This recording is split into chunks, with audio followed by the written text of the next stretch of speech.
শীতকাল তো চলেই এলো, আর শীতকালে শীতের সবজি দিয়ে চাউমিন ট্রাই করবো না, সেটা তো হতেই পারে না। চাউমিন কিন্তু আমরা প্রত্যেকেই কম বেশি করতে পারি। তো আমি কিভাবে করি সেটাই আজকে তোমাদের সঙ্গে শেয়ার করব। তো হ্যালো বন্ধুরা, এই দেখো আমি হাতে একটা বড় প্যাকেটে চাউমিন নিয়ে চলে এসেছি। তো চলো ঝটপট তোমাদের সঙ্গে রেসিপিটা শেয়ার করি। তো এইখানে দেখতেই পাচ্ছ কড়াই বসিয়ে দিয়েছি, কড়াইয়ের জলটা খুব ভালোভাবে গরম হয়ে গেছে। এখন আমি গ্যাসের ফ্লেমটাকে বন্ধ করে দেবো। এরপর এই সব চাউমিনটাই কিন্তু আমি এর মধ্যে দিয়ে দেবো, কারণ আমাদের বাড়িতে চাউমিন অল্প খেলে হয় না, একটু বেশি করেই সবার খেতে হয়। তাই আমি পুরো গোটা প্যাকেটে চাউমিনটাই আমি সবটা ঢেলে দেব। এই জলের মধ্যে কিন্তু খুব ভালোভাবে চাউমিনটা সেদ্ধ হয়ে যাবে। আমি একটা হাতার সাহায্যে একটু ভালো করে চাউমিনটা পুরো জলের মধ্যে ডুবিয়ে দেব। দেখতেই পাচ্ছ আমাদের চাউমিনটা কিন্তু জলের মধ্যে ভালো ডুবে গেছে। এরপর আমি একটা বাটির মধ্যে আলাদা করে ঢেলে নেব।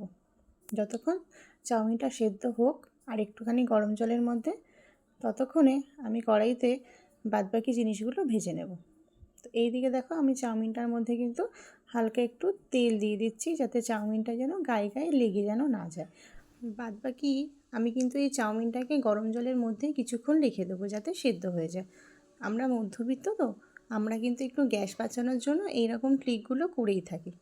তো এই দিকে দেখো আমি কড়াইটা বসিয়ে দিয়েছিলাম, কড়াইটা কিন্তু আমাদের খুব ভালোভাবে গরম হয়ে গেছে। এরপর আমি এখানে কিছুটা সাদা তেল অ্যাড করেছি। তেলটা কিন্তু যখনই আমাদের ভালোভাবে গরম হয়ে গেছে, তারপরে কিন্তু আমরা কেটে রাখা ফুলকপি আর কিছুটা আলু দিয়ে দেবো। আমি কিন্তু এখানে ফুলকপির পরিমাণটা বেশি ইউজ করেছি, আলু সামান্য একটা ছোট সাইজের আলু আমি দিয়েছি। এরপর স্বাদ মতন লবণ আর একটু হলুদ দেবো। হলুদ আমি বেশি দেবো না, কারণ চাউমিনটা আমি একটু সাদা সাদাই করব, আর হলুদ জাস্ট সামান্য একটুখানি দেবো। এদিকে দেখো আমি কিন্তু আমার চাউমিনটা খুব ভালোভাবে জল ঝরিয়ে নিয়ে চলে এসেছি। এখন আমি গ্লাসের মধ্যে দুটো ডিম ভেঙে নেব।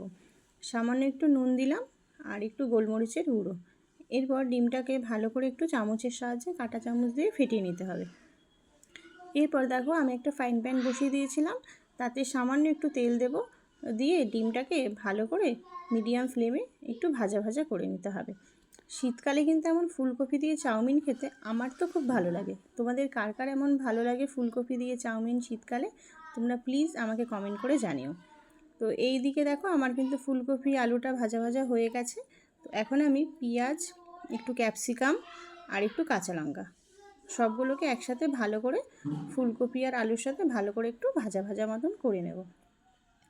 এখন আমি স্বাদ মতন একটু লবণ দিয়ে দিলাম, তোমরা তোমাদের স্বাদ মতো একটু লবণ দিয়ে দিও। আর এই দিকে দেখো আমি এক প্যাকেট বাদাম নিয়ে এসেছিলাম, সেই বাদামটা আমি চাউমিনে অ্যাড করে দেবো। আর চাউমিনটা দেখো আমাদের কিন্তু খুব ভালো ঝরঝরে হয়েছে। এবার ভালো করে আমি চাউমিনটাকে মিশিয়ে নেব। গ্যাসের ফ্লেমটা কিন্তু এখন হাইতে রাখবে, লোতে রাখবে না, হাই ফ্লেমে আমরা ভালো করে চাউমিনটাকে মিশিয়ে নেব। এরপর আমি একটু লবণ দিয়ে দেবো, কারণ চাউমিনে সেদ্ধ করার সময় তো আমি কোনো লবণ দিইনি। আর এইখানে দেখো আমি চাউমিনের একটা মশলা ইউজ করেছি, এটা তুমি যে কোনো দোকানে কিনতে পারবে।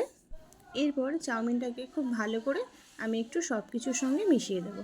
আর দেখো এই দিকে আমি ডিমের যে ভুজিয়াটা করে রেখেছিলাম সেটাও আমি দিয়ে দিলাম। তো দেখো আমাদের কিন্তু চাউমিন রেডি হয়ে গেছে।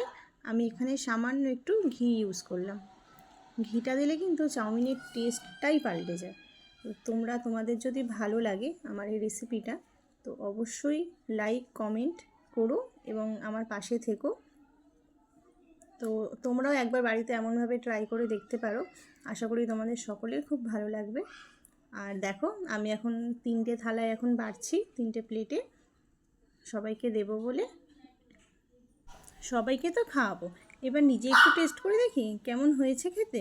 এত কষ্ট করে রান্না করলাম, একটু না খেলে হয় বলো? তো দেখো আমি এখন খাচ্ছি, সত্যি বলছি একদম সিম্পল কিন্তু খেতে অসাধারণ হয়েছে। তো চলো এবার একটু আমার মেয়েদের কাছ থেকে রিভিউটা চাউমিনটা। তো দেখো মাম্মাম আর মিষ্টি দুজনেই চাউমিন ভালো হয়েছে, মিষ্টি ওরা তো বললো খুব ভালো হয়েছে। তো ঠিক আছে চলো আজকের মতন টাটা, দেখা হচ্ছে নেক্সট কোনো ভিডিও নিয়ে।